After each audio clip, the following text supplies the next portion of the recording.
a sense of responsibility, and that responsibility clearly, if there's anything we've learned from the pandemic, is that it cannot be government alone, private sector, all the different actors have to get involved. These huge challenges, of course, there's plenty to learn from successes in different parts of the world. And even with failures, there are things to be learned as well. So I'm very delighted today to have a panel here. Well, maybe not a panel, but a group of people who are sitting here today to discuss, the issues that have plagued our environment in the recent past. To kick off the conversation, I think it would be nice to talk about those who have had a lot of experiences in managing these sort of challenges and bouncing back. And Fred, I would just like to crave your indulgence and get you to start this conversation going and sharing some of the experiences that you have had and you have seen from being out there in New York City. So the topic for today really is to look at the recent crisis and how Lagos can really learn from the New York. But I would like to approach the story of today the perspective of reinvention. New York about invention. We say the global capital of reinvention. And what does that mean? Throughout history, New York has successfully reinvented itself to add major changes in the global economy. And the story of New York is essentially about reinvention. And I will cite about 4 or 5 examples there. In the Great Depression in the 1930s, the fiscal crisis of the 1970s, the 9/11 attack, the global financial crisis, and Superstorm Sandy, the city persevered and bounced back stronger. And the question is how? That is the New York City now. From its as New Amsterdam, demographic, political, social, and industrial shocks, that shaped its history. The city's status as a global leader in finance, innovation, and entrepreneurship has always enabled it to reinvent its industrial structure to build a more resilient economy. And permit me to speak a little bit about diversification here.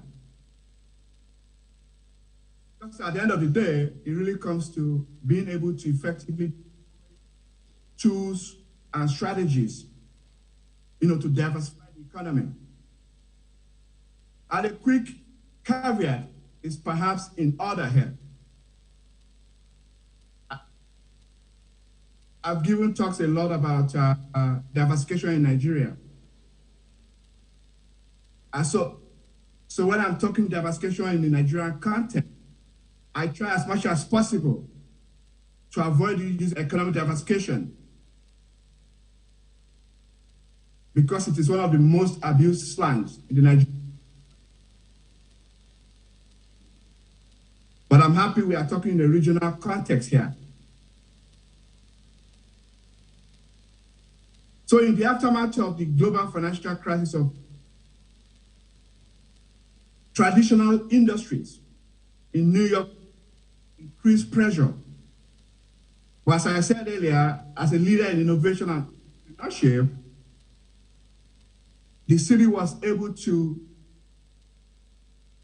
the fact that Wall Street remains a key driver of investment. We then leverage on that particular sector our economic growth, particularly in 4 boroughs outside of Manhattan. Before the crisis, growth was essentially concentrated in Manhattan. But in the post-recession period, the revitalization efforts of neighborhoods throughout the city, especially outside Manhattan, have contributed significantly to strong growth. And even as the city, became very resilient to the 2008 shock, its structure has evolved structurally over time and has been able to, recognize the benefits of the last decade. So while the recovery that we've witnessed since the 2008 crisis, have been very massive, I need to say that it has not been equitable. And that's part of the conversation today. You have economic growth, but it's not equitable because of the polarization in the labor market, meaning that folks at the top end of the income spectrum, continue to gain more compared to those at the bottom. What you then have is like a middle hollow type labor market, like a donut-shaped economy where high income earners, are at the top of the distribution, while ordinary folks, at the lower end are struggling to make ends meet. And this is even complicated when you look at the structure of an urban center like New York, where affordability is a key issue.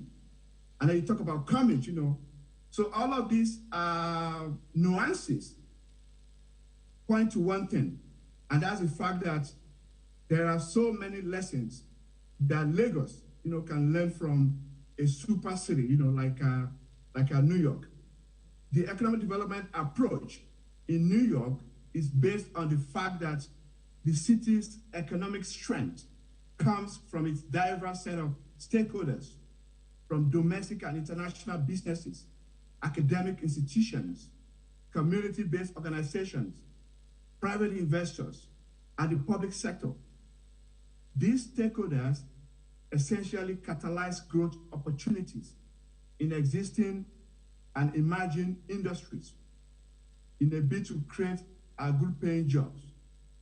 And the city's strategy, again, is beyond traditional economic development initiatives. And let me explain that. So when you talk about traditional economic development, it's often about the growth of small businesses and legacy industries through, say, real estate development, tax incentives, or subsidies. But that's not what we do here. In New York, we are very focused on developing, attracting, and retaining talent. We recognize that human capital is the engine of growth in the knowledge-based economy that we are in. And as the main driver of our business location decisions. So what we have done here is to build a strategy around the city's competitive advantages. Many do not realize it, but New York is actually a coastal city. And from time to time, when I do analysis and policy initiatives, Lagos is always in mind. So here in New York, we have over 600 miles of densely populated coastline. And 4 out of our 5 boroughs are located on islands. So as the city becomes increasingly dense, more and more people are moving to the waterfront. So just like Lagos, our waterfront neighborhoods have traditionally been industrial with poor transportation access. So what did we do? Realizing all of these issues and challenges. Part of our strategy then was to look for a way to move people to our shores and making sure that these neighborhoods are connected to the rest of the city. So in a nutshell, we turned our into a ferry super highway, and New York Ferry was born. This entirely new system, was launched a couple of years ago, and with 4 ferry routes, for just $2.75, passengers can travel from Brooklyn along the East River and up to the Bronx. So talking about reinvention, then we have a lot of similarities between New York and Lagos. Of course, the devil is in the detail, but given what we've seen with the pandemic and how it has ravaged major urban centers, I think that ensuring that the unique capabilities that exist in Lagos will need to be harnessed in order to build a city that can cater to the economy. And the way to approach that is by looking at public-private partnerships.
Okay, good afternoon, everyone. Depending on where you are in the world, good afternoon, good morning, good evening.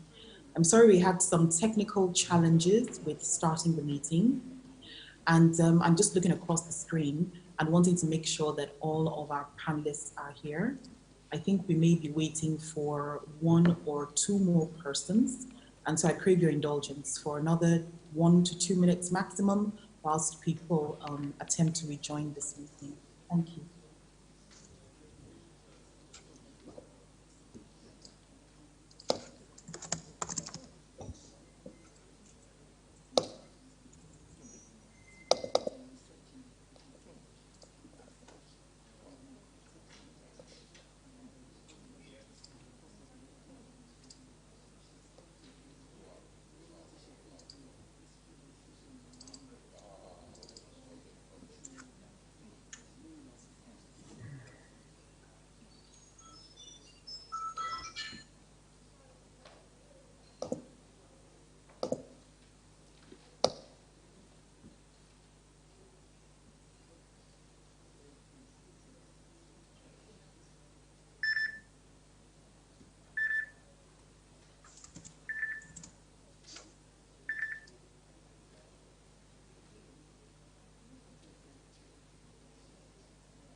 Okay, good afternoon again. I think we have all our distinguished panelists here.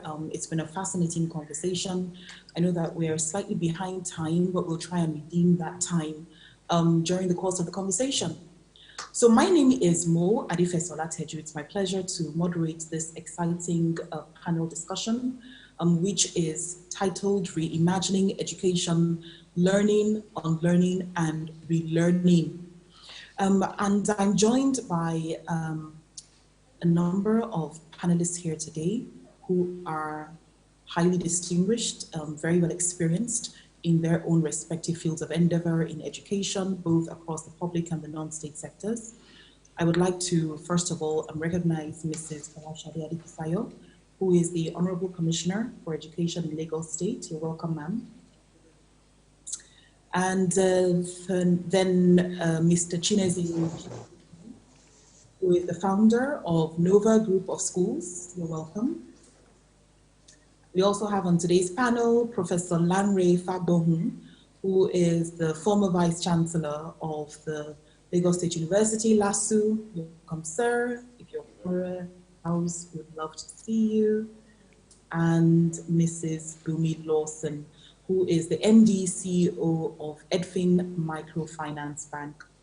You're all welcome to today. So I'm going to start the conversation by reflecting on some of what I heard in the plenary that preceded this particular session, and very distinguished panelists there, or speakers there, were addressing some of the critical issues in education, not just for Lagos, but indeed for Lagos as a model for Nigeria. There were issues that ranged from the appropriateness of the curriculum to technology and infrastructure, the whole notion of human capital development. What do we finance? How do we finance it? You know, how do we scale best practices? And how do we join the dots between education and nutrition and healthcare, for example? And I think these are all very, very important questions and very important issues to have been addressed at that session, setting the context for us during this conversation. And what I'd really like to do is to give our panelists an opportunity to address a number of questions which really focus on these core issues. And then we will have time for one or perhaps two questions, which I'm hoping that the other members of this session who are representatives in the audience would highlight their questions in the chat box or in the question and answer box, so that I can identify them as we move along, and then we can have a few minutes to address some of these questions as we go on. So the first question I'd like to ask is to the Honorable Commissioner for Education, Lagos State.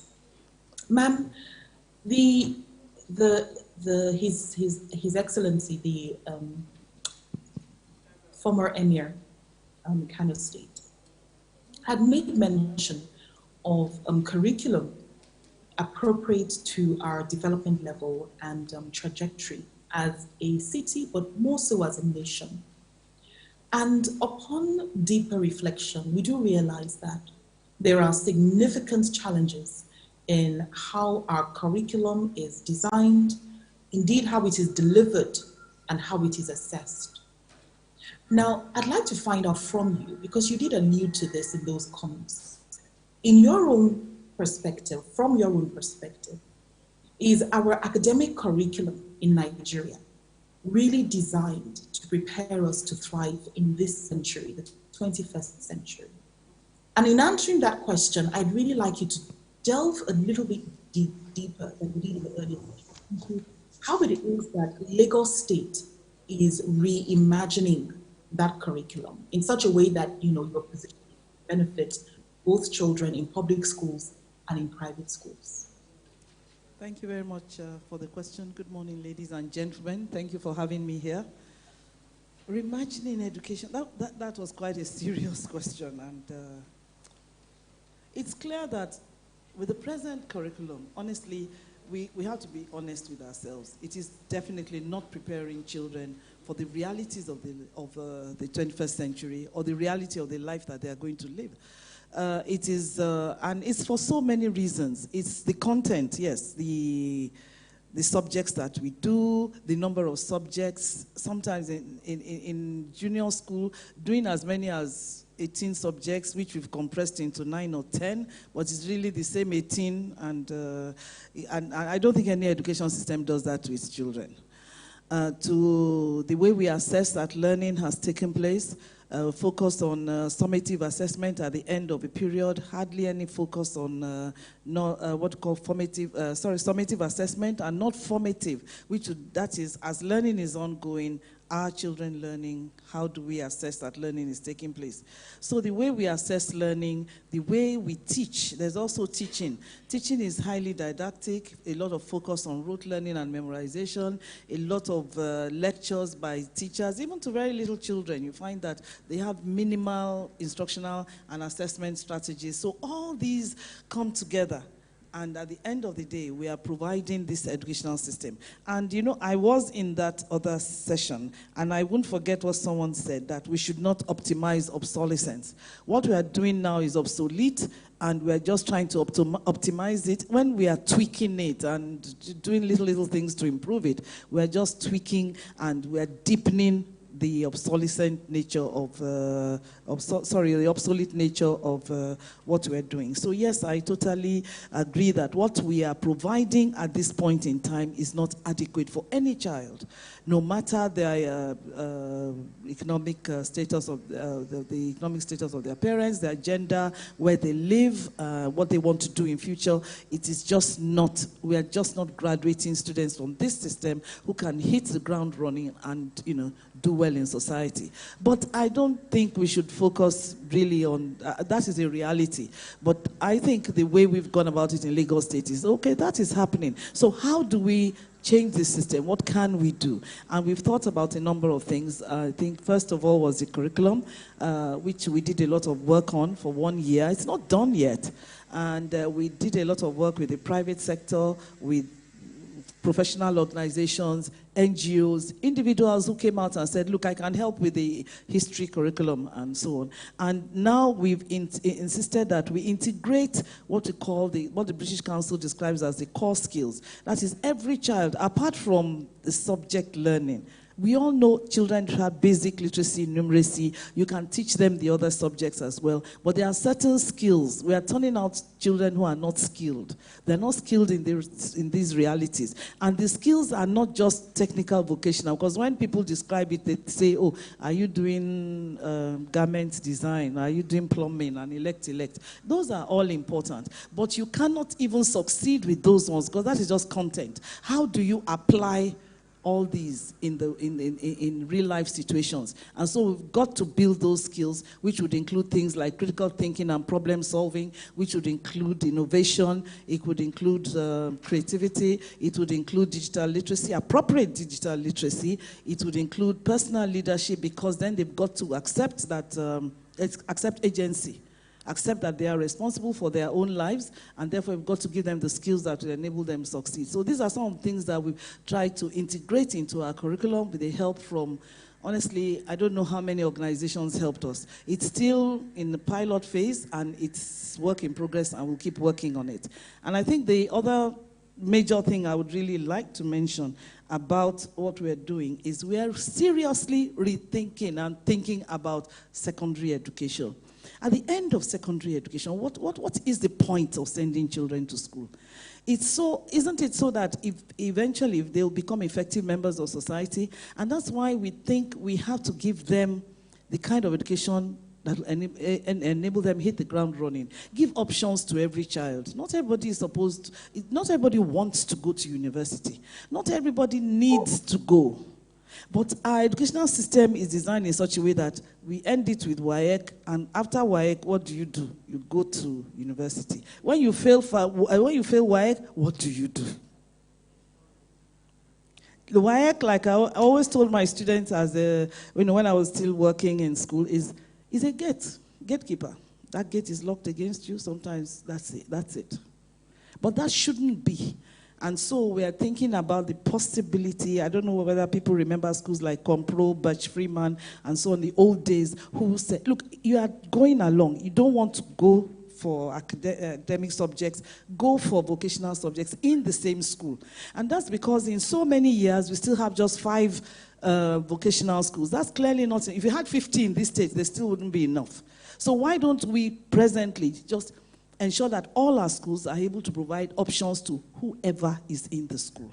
And so these are some of the things that we are thinking about. Please allow me to let other people. And just let me end by saying we cannot do all these things just by working alone. We need collaboration. And I'm not talking about people funding us. That's not the focus. The focus is ideas. People supporting us with training and so on, people giving us ideas. What I'm talking about was an idea that was mooted by a friend of mine, that why are you hitting your head and saying they're not passing WAEC? It has never been, it will never be that 100% of them will pass WAEC and 100% will go to university. You must provide options for every child. And so that's what we want from development partners and supporters. We need to have a collaboration of people who work across the whole value chain of education and reimagine and transform education as it should be. Thank you. Thank you so much, Honorable Commissioner. I think that the points that you make about the purpose of education really do remind me of some of the foundations of education in Nigeria, where at the 1969 Curriculum Conference, it was agreed, a recommendation that came out of that was that the values and attitudes for the individual and society should really help to expand not just the intellectual capacity of the Nigerian mind, but also for the acquisition of skill and training for sustainable livelihood, as well as knowledge of the local and global environments. If an educational system is able to achieve this, then that system is definitely on the right path. I'm going to go now to you, Chineze, and always a pleasure to be on a panel with you, Chineze. The reason I'm coming to you now is because the focus of Lagos State's direction when it comes to education and curriculum in particular really brings into sharp focus what you are doing with Nova Pioneer Schools. And it almost feels as though where the state is headed is a location where you currently exist. And so one of the questions that I want to ask you is around the lessons. What lessons have you learned from developing schools with a focus on preparing 21st century leaders and innovators across East and Southern Africa that ultimately Lagos State can draw from, and which are relevant to Lagos State in the way that it is positioning its education sector? Chineze. Thank you. And it's wonderful to join you as well, and always good to connect in an important conversation like this. Thank you also to the summit and to Lagos State for involving me in this important discussion. Let me answer the question by sharing a little bit about what we do and what we've learned, and trying to translate those lessons in ways that I think may have relevance for Lagos State and a much larger system than ours is. For those who don't know Nova Pioneer, we are a school group across South and East Africa with a mission to develop innovators and leaders who will shape the African century. That is our mission. We have 13 schools, and we run from 4 months old all the way to the end of secondary school, 18, 19 years old, right? And there's sort of three elements to this that I think we have had to really focus on trying to get right in order to strive for the kind of outcomes we're trying to achieve. The first of those things, and this is where the first part is, really being clear on what those outcomes are. That speaks a little bit to the point in the curriculum, which I'll share in a second. We have a very clear vision of what we call a vision of a Noveneer. There are 3 C's. The first C is character. There's 6 specific culture principles, mindsets, and behaviors that define the character of a Noveneer. And these are culture, mindsets, and behaviors that define what it means to be an innovator and leader. And we define those, and they guide that's the first C of a Noveneer. The second are capabilities, both the academic mastery that tends to be the hallmark of traditional education, and the collaborative problem solving that tends to be what we talk about when we talk about 21st century learning.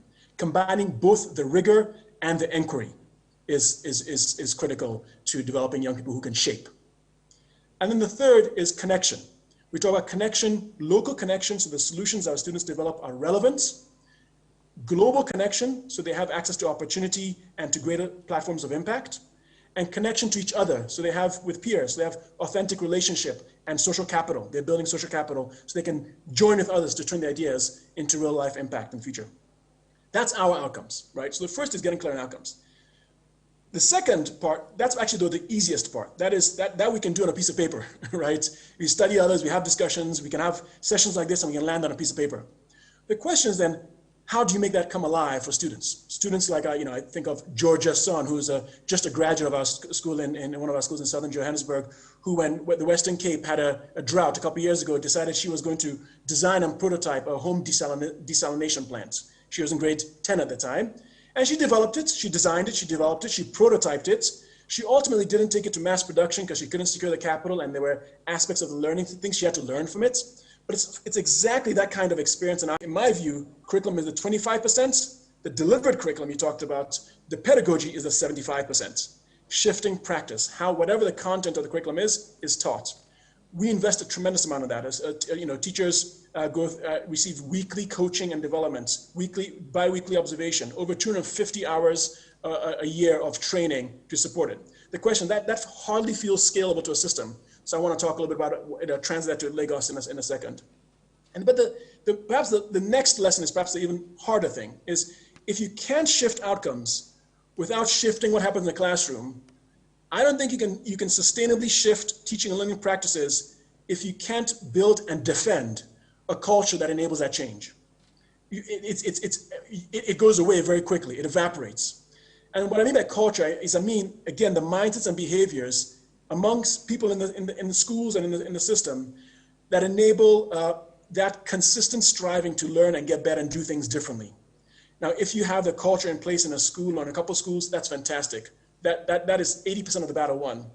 But my experience both in our work and in looking at school systems in other places is that organizations and systems that want to change generally don't have a welcoming culture for it. And that may be a distrust of the leadership or the integrity of the leadership saying, do we actually mean it this time? It may be fatigue. It may be just more of a leave me alone. I don't want to do things differently. I know how I'm done. There are a whole bunch of different cultural malaises, and we have to get specific about which ones we want to shift. At Nova Pioneer, we define the cultures and behaviors that characterize Nova Pioneer, and we are dogged and scripted about it. And I can talk how we architect it. And we do all this, and we still struggle a lot of the time to get the kind of outcomes we want, right? And we're constantly trying to get better. So if those are the three things, the question is, what relevance does that have for Lagos? So if we're thinking about the outcomes, shifting practices so we can deliver on those outcomes, creating a culture that enables and that shift in practices, how do we get that chain working? Well, the first thing I think is the outcomes. I'm no doubt Lagos State has articulated and defined the outcomes it wants to achieve. I suspect, though, if we're talking about if we're talking about thriving in the 21st century or thriving in the world ahead, that any system, Lagos State, without not being an exception, that is as large as Lagos State, probably has to work on multiple fronts at the same time. One, I think, is ensuring that every student has access to society, to participate, the basic skills to participate. This doesn't sound like 21st century learning, but I don't think most systems are delivering on this, which is the basic ability to read and think, to calculate and be numerate, and to understand how life works so that when I leave, I actually have access to participate. Because if I am shut out, then the whole idea of innovation leadership doesn't even come into place, right? So first of all, does every student have the opportunity to participate? And that has a different level of scripted practice and basic functionality required. And then the other end of the spectrum, which is you can't just have a whole society, a whole system, a whole state that is only just trying to participate. You also need a cohort that has a leadership and entrepreneurial, that's globally competitive in its leadership and innovation skills so that you can create those opportunities so you can lead and so that you can sort of move society, right? And create opportunities for others to participate. And so you have to be able to work on both of these and it sounds inequitable. It's probably politically unpalatable in some ways, but I believe you've got to work on these multiple fronts. So, but however you define the objectives, the next question is, how do we shift teaching and learning practices? And to me, again, I think the key insight there for me is if you have different objectives, you have different strategies. You may be highly scripted, for example, for getting that basic skills functionality. And you may be much more mastery-based and exceptional program orientation around some of the leadership and innovation curriculum. It's not all intervention supports appropriate to all schooling environments and schooling objectives. So you may have to be differentiated in that way, and that actually offers a path forward. The other thing I'd say is that in a central basis, we're also often very focused on curriculum because it is what is within our control and we can see all the things that we would like to improve. It's an easy way to, it's a meaningful way to say we will communicate a different expectation to our system. However, that rarely, in my view, shifts the outcomes as much as getting into schools and shifting the delivered curriculum, the pedagogy. And so I would much rather lean towards, most curriculum I've come across gives enough room that you can actually get better, right? If we can improve teaching and learning. And then let the teaching and learning get to a point where the curriculum is the constraint. Once it's a constraint, okay, let's go shift it. But I would lean sort of 75% of my way towards teaching and learning, 25% of my way towards curriculum is what I would advocate. And then the last thing is, how do I do that? You know, this sounds very fantastic. You're able to create your own school, so you create your own culture. You know, we have an existing system that we have to move. It has existing complexity. It has different resource realities, different capacities, different citizen expectations, right? For sure. And so the question is, how within that do you build the culture that enables it? And maybe they have to start in small places, but I think there are a few things to get in place. This is where I'll end. 4 things I'll say. One is, do we have credible and visible leaders and peers role modeling the kind of shifts we want in practice? We have to define the shift. Let's say it is a shift of moving from old practices to embracing new challenges. Let's say that's the shift. Do we have people who are role modeling that? I think of, there's a teacher, probably many of everyone knows, who's very famous, very inspiring, Mr. Henry Anumodu. I often think, wow, he's very inspiring because he's exactly the kind of visible example of the kind of thing we're trying to achieve. Role models. Secondly, do we have a real story why anyone in the system would want to change? Is there a story of conviction? Why do I care? Why is this important? Why do I believe this will be different this time? So how do we build conviction? So we have role models and a clear conviction. Then the next of it is programmatic and in some ways easier. It's the capacity building and the structures, like whether it's career progression ladders, all the kind of things that we can develop as interventions or programs to support systems. But if we don't have the first two things, the role models and the reason why this is important, all those programs are unlikely to yield the kind of results we want, is my view. And certainly I have the easy task of doing it in a new school environment, the much more challenging and complex task of doing it in a public system with real, even greater resource constraints potentially, and existing tensions makes it a bigger challenge. But pause there. I probably gone on too long, and look forward to hearing different ideas from what I've just shared. Well, thank you so much for that, Mr. Chijioke. I think that telling these stories is really important to do because it's important, and I think it should be a priority to remember that education and human capital development is essentially about the human. And when we talk about education, very often it's about the child. And so remembering to put the child and the stories that enable that child to be all that they can be must continue to be central to the conversation. So thank you so much for that. I'm coming to you now, Professor Larry Fagbohun. The contribution that Mr. Chineze has just made really, I think, in my own mind, paints a picture of what could be. But then for us to get from where we are to where we should be is a process. And it does sound like you have traveled along that journey. You were the former Vice Chancellor of LASTU. I think you retired in December. Congratulations. Thank you. We also know that you were able to achieve quite a number of feats, not least of all increasing the internally generated revenue of the institution by twofold. In addition, you've also, I think during your tenure, the university was also moved up the ranks of university rankings around the world to 600, to the 600 level. And I think LASTU became the second best university in Nigeria. Now, all of this could never have been achieved without visionary leadership, but also the commitment of different stakeholders, which I think the Honorable Commissioner has also made mention of as a priority. So the question is for you to reflect on your own experience, in LASTU. And how did you, and therefore how can we achieve a handshake, a collaboration, an agreement between industries and academic institutions to promote the effective transfer of knowledge and innovation so that ultimately we improve the standard of education, we improve the quality of internships, placements, and other forms of capacity development in the academic space? Thank you very much, moderator.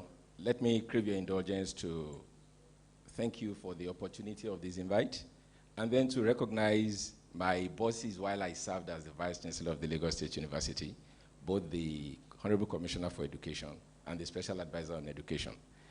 I must say that from all we have listened to, the last session where you had His Royal Highness, and all the speakers that have spoken this morning, you see clearly that having a handshake with the industry is no longer an option. It is the catalyst that will take us to innovation, and it is the catalyst that will assist us to rejuvenate our institutions. That leads me to a question. We are the people seeking to rejuvenate the academic institutions. So the question is this: what is it that the industry needs from us? Because if we do not answer that question satisfactorily, they will not be interested in us. Two things the industry needs from us. The first is they are looking for solutions to drive their businesses, because that is what will translate into national development. The second is they want to be able to do their CSR, working with our academic institutions. So you see that in summary, is what they need. What has been the challenge to this? All of us in this hall, we will not run away from the fact that The instability in our institutions has been a major challenge. And I will make allusion immediately to what the moderator said about LASU doing very well. LASU was the only institution, the 9-month strike, LASU was not involved. All through the period of COVID, through the assistance of the SC and Mr. Governor, we were able to function. So a whole lot of things, and I will talk briefly about how LASU actually came out more like a project study for me in looking at this question that you're talking about. Aside of institutional instability, you find out that the research coming out from our institutions are disconnected from the goals of the industry. Why will I pay for what I don't need? It's a very simple question. Why will I pay for what I do not need? So the question is, how do we make our research functional such that the industry will be interested in what we want to give to them? Arising from the first and the second challenge that I mentioned, you now see that there is an ingrained mentality in the industry that nothing good can come from our institution. It may not be correct, but that is the perception. And perception goes a long way in determining when they sit down to do their budget. Do they think about the academic institutions in Nigeria? When they are looking at research to be done for them, for any of the activities in Nigeria, they will go back to their home countries to look for the academic institutions that will work for them. This is what we want to reverse. And this is why we're looking at practical mechanisms that we can use to drive it. The first one that we should be looking at immediately is how do we involve the industry in the training of our students? When you involve them in the training, they will become confident about the student. And when they are confident about the student, make no mistake about it, they will come for them even while they are in school. That is what will happen. So, what is the kind of strategies that have been used in other places? There's what you call the capstone seminar approach. All of us that were seated in this hall, and those of us online.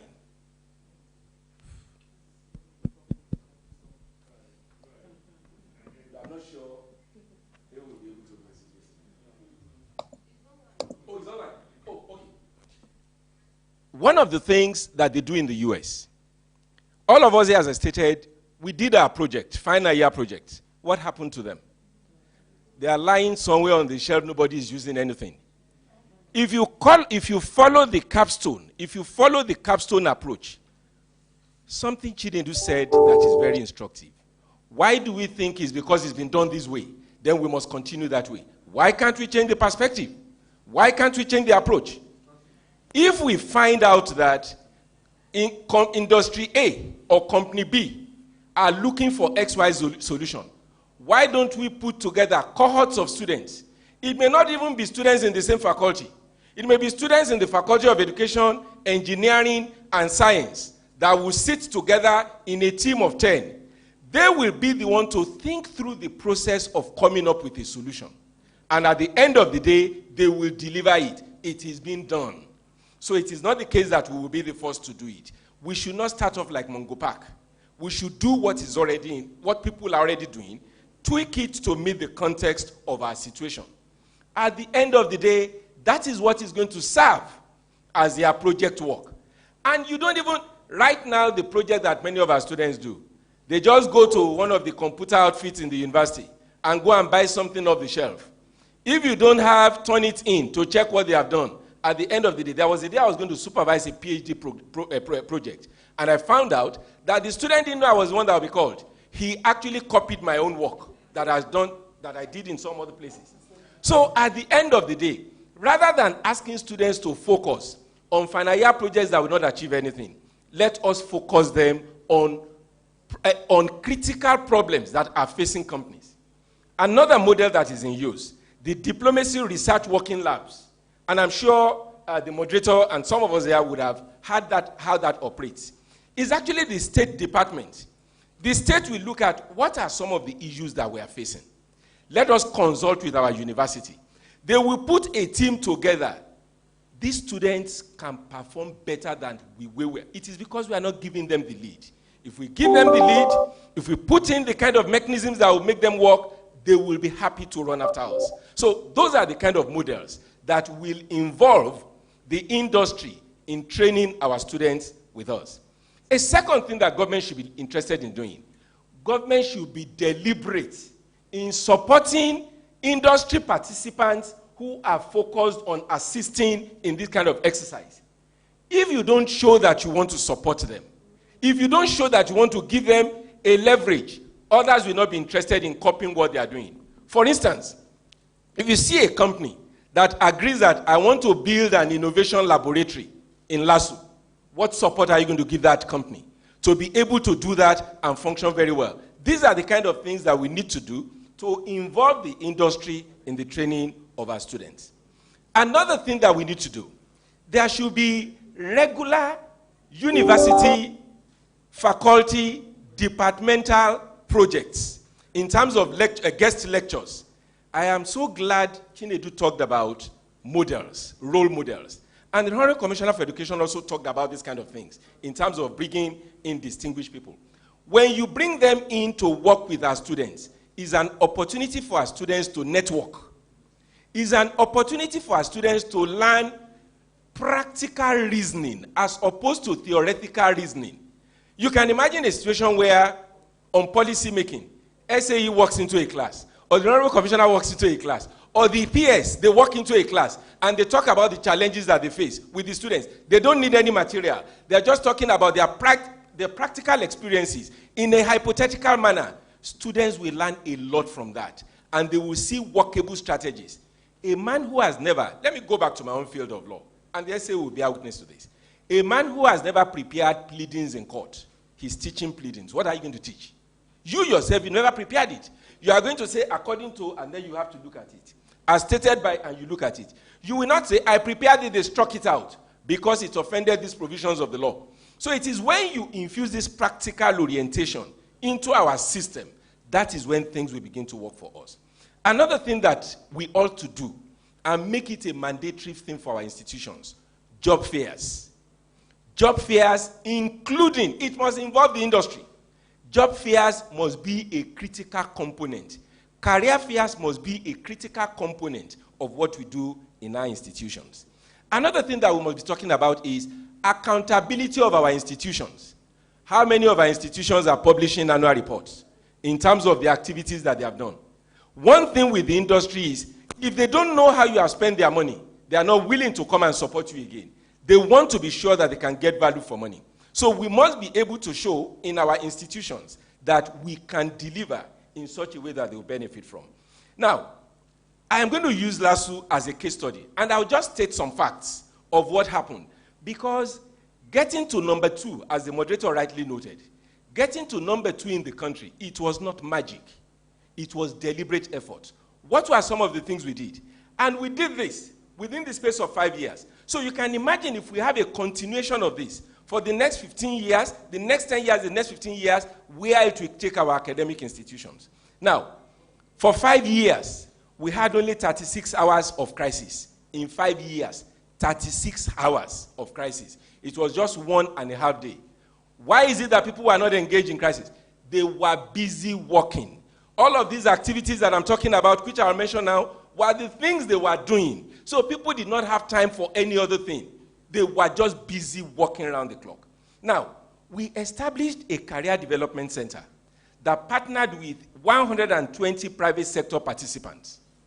All of them were actively involved in training and mentorship. If you go online and you check the LASU Career Development Center, you'll be amazed the kind of thing that they are doing. We established a Directorate of Skills Acquisition Center, which currently has 27 partners and developed 79 programs.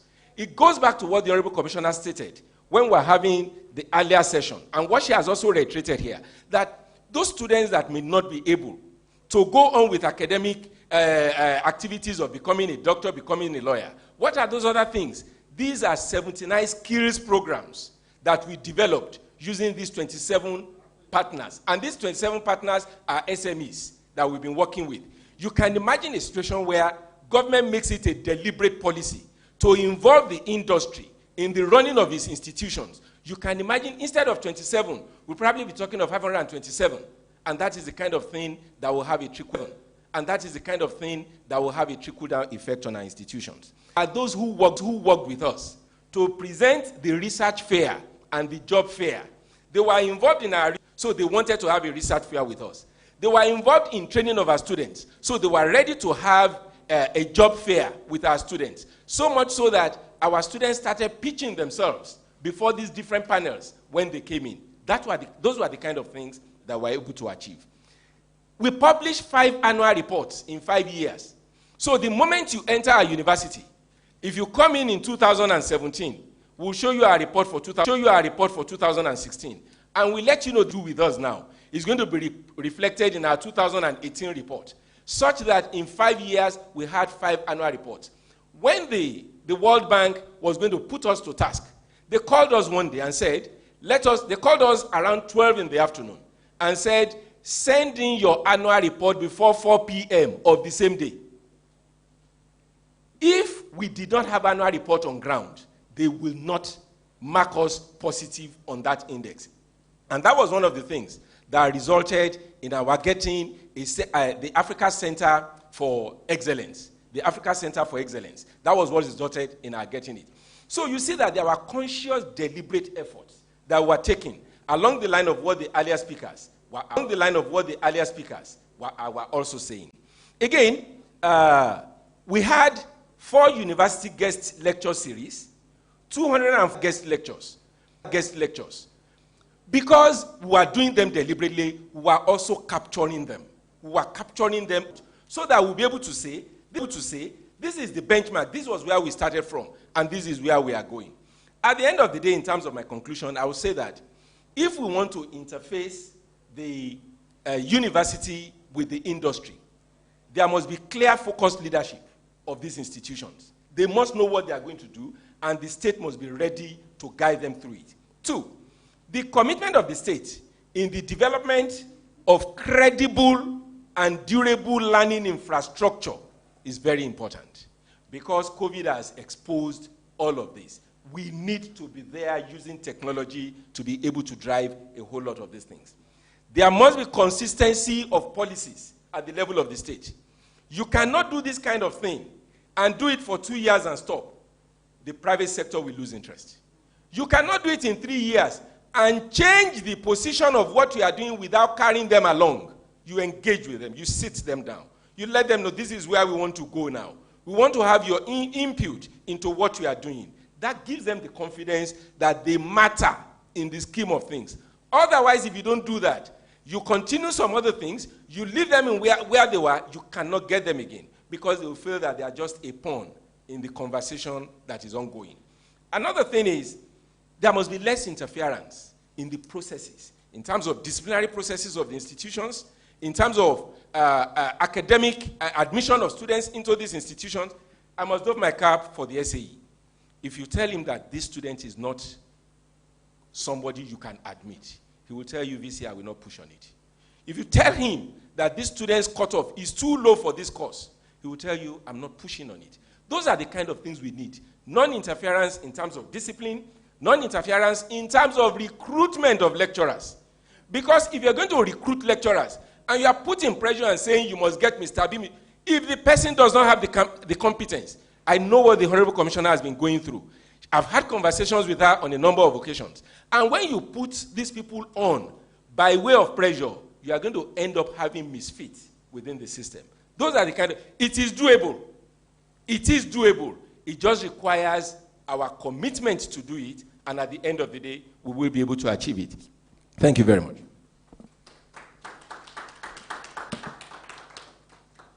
Thank you so much, Prof. Thank you for the practical and very exciting recommendations that you have made, drawing from your own experience.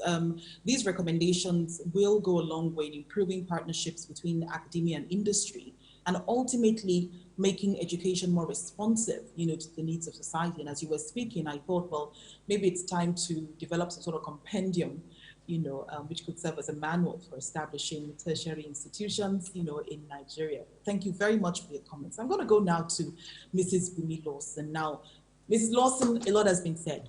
But I know you, and I know that you view things through the lens of money. How is it going to be resourced? And that continues to be the enduring question. But obviously, you also have a wealth of experience in the education sector as an enabler of processes, within that sector. Professor Fabohu and indeed our other speakers, Mr. Chinese and the Honorable Commissioner, have made mention of incredible strategies which are already being adopted, which have been practicalized within different contexts, both public and state, both public sector and non-state sector. And the enduring question for me always remains scalability. To what degree can we scale this? I'd like your own reflections as someone that is deeply invested in this space.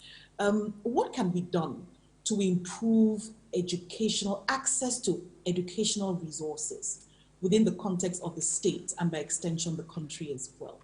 Are we looking at new ways of partnering? I think Prof has explained a few of those. Are we looking at new models of funding?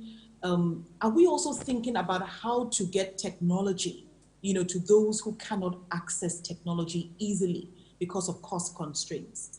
And finally, again, from the perspective of funding, what sort of investments do we need to make in educators, in the people who deliver this curriculum? So it's a question that's loaded, but it's really premised on how can the sector become a bit more efficient and mobilize resources more effectively. Mrs. Lawson.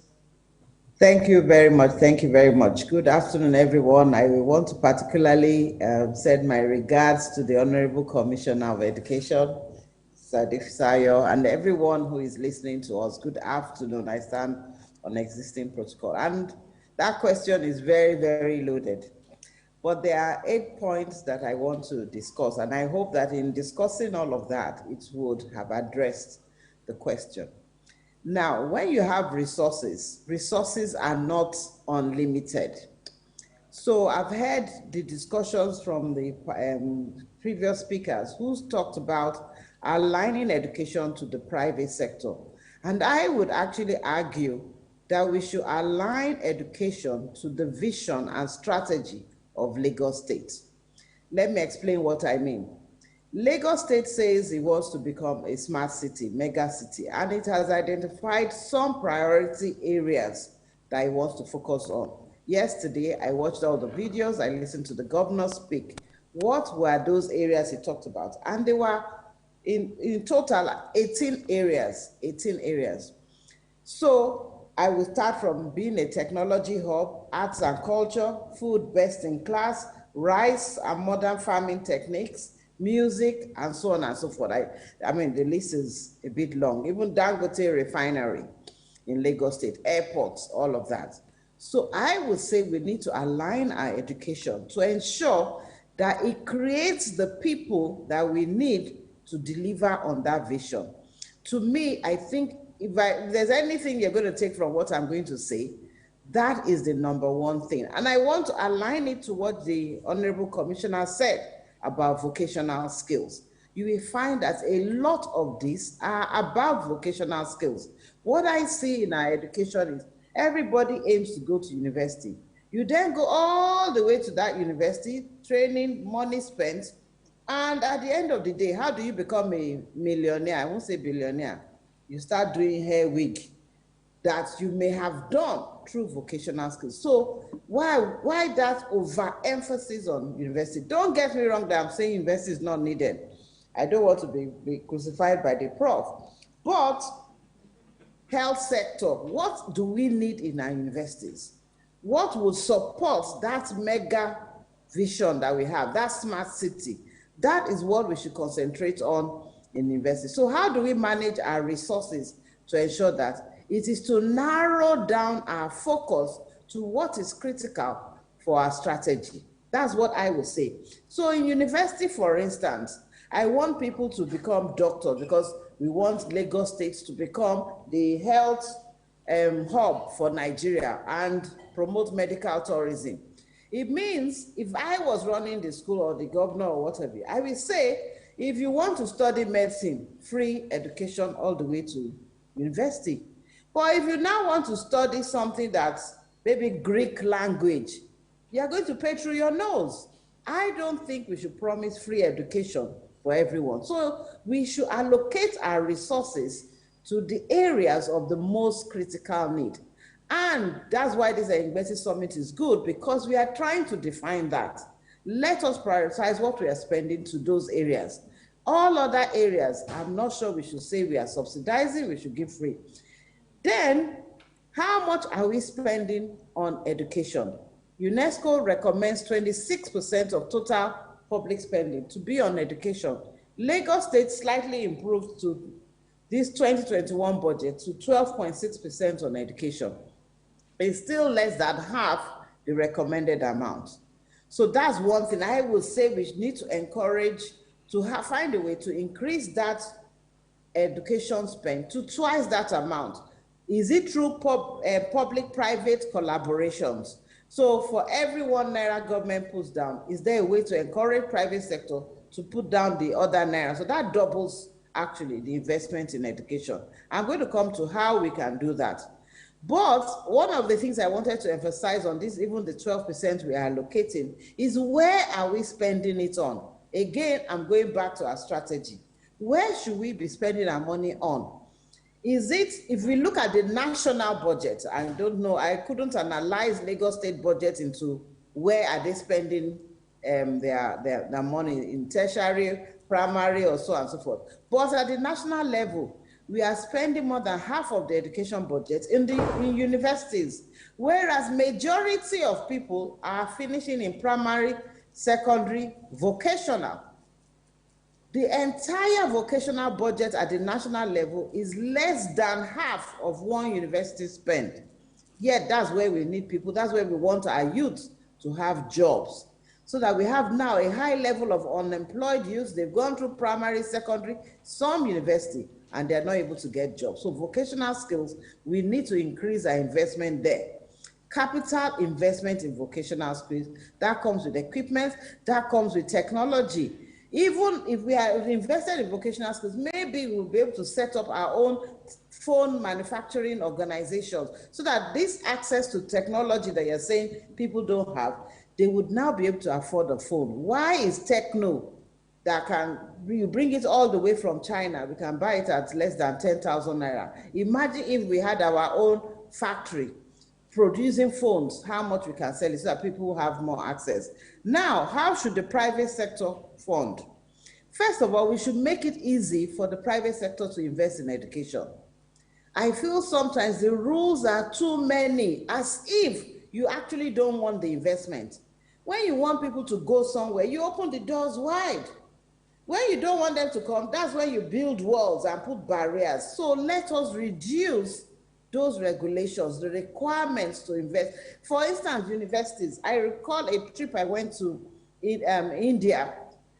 They had mono-subject universities. A room will be awarding BSc computer. What they need to do is to focus on monitoring and the quality that comes out. And because there was high competition, they had to start publishing my graduates, where are they working now? This one is working in Google and so on and so forth. So that's it. So we make setting up universities easy so that we can even have mono subjects, focus on our strategy. If you say you want a technology hub, you can create a university that all they teach is BSc, computer, whatever it is. Incentive for investment, give incentive whether they are tax, concessions in terms of location and so on and so forth. I've talked about the review of regulatory rules, grading systems, vocational institutions, make it, in fact, okay, we will give you land, then come and build. Use your offices. So people in construction, for instance, people who are already doing Nollywood, have free attachment of people come in and understudy them and rank that and then make it a grade. New ways of reaching people, those are the things. We need technology. I like what Lagos State did, radio, TV, so that it could reach everyone. WhatsApp was used, innovative with masterclass is something that I was thinking that is one that we have. Let individuals build up content, make it available on the internet, on WhatsApp, so that it can be freely shared. Then lastly, you talked about teachers themselves. And I like what the prof said about involving volunteer teachers. I was really impressed because that was one thing I wanted to say. NYSC, anybody who comes to serve in Lagos State should have 1 week teacher training in camp so that they can push them into schools and they can teach properly. But also retirees, professionals, should we create a volunteer team of teachers where people can volunteer and then say choose where they want to teach, whether it's university, vocational, primary, early childhood. Those are some of the things. Then lastly, just to add a scholarship scheme so that Nigerians who don't have money can actually be funded. So whether Lagos State should endorse a scholarship scheme. And the reason why I feel that if I for instance, Bumi Lawson says, I want to set up a scholarship scheme or EdFin, there may be some skepticism. But if Lagos State endorses a particular scholarship scheme, you will find Nigerians in diaspora, everyone will contribute towards that scheme so that more people, especially from low-income households, have access to education. So I hope these few ideas that are put out there actually would help to transform education. We need to bite the bullet. We need to make tough decisions, some of which the people we are even trying to help will protest against, but we need to go forward. There are examples. Let's just check India. Let's just check China. There was a single-minded focus on what that country needed, and that was where they invested their education. Thank you very much for giving me time to speak. Thank you so much, Mrs. Lawson. I'm just fascinated by the practicality of these suggestions that you're making. These are suggestions that I believe that government can pick up and begin to run with very quickly, actually. So thank you very much for that. And just, scrolling through the chat box, so many comments, people are filled with praise, for the speakers for today. I see a comment here, questions or comment around, Montessori schools and the need for children not to be overburdened, at a stage when their brains should be developing, and I completely agree with that. I see a lot of commendation for the perspectives that were shared by Professor Fagbonhu and the practicality around that. A comment here around the practicality of the suggestions made also by Mr. Chinese, and some comments also here for the Honorable Commissioner, and I'm sure more will come in for Mrs. Lawson, who's just made her presentation. What are my takeaways today? I've reflected somewhat deeply for the last few minutes on the very useful suggestions and comments that have been made, and also some of the pain points that have been identified by the speakers here today. And I've tried to extract some nuggets that I think are useful to take away from today's meeting.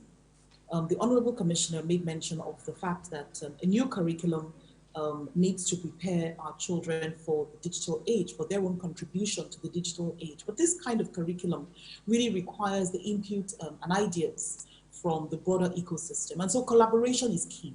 And so Lagos State is sending a message that it is ready to collaborate, and perhaps there are ways by which, during Ms. Lawson's comments, the doors can be flung open even wider for partnership in that space. Chineze Chijioke talked about a need for us to focus on basic skills that children need to participate, but also to look further along the line and create children, who can create opportunities for other people. And the importance of us to think of thinking about curriculum as 25% of the work that needs to be done, and pedagogy and the ability to teach and to deliver learning as 75%. And he also talked about the need for us to scale best practice through a number of mechanisms. One is role modeling the shift, building conviction, and also then going ahead to develop programs. I think Professor Fagbonhu did also an excellent job of explaining to us, why it is important for the industry, for the academia to collaborate with industry. And he says to start from what does the industry need from academia? So one, they need solutions to drive their businesses, and two, they want to be able to carry out their CSR or corporate social responsibility programming in partnership with academia.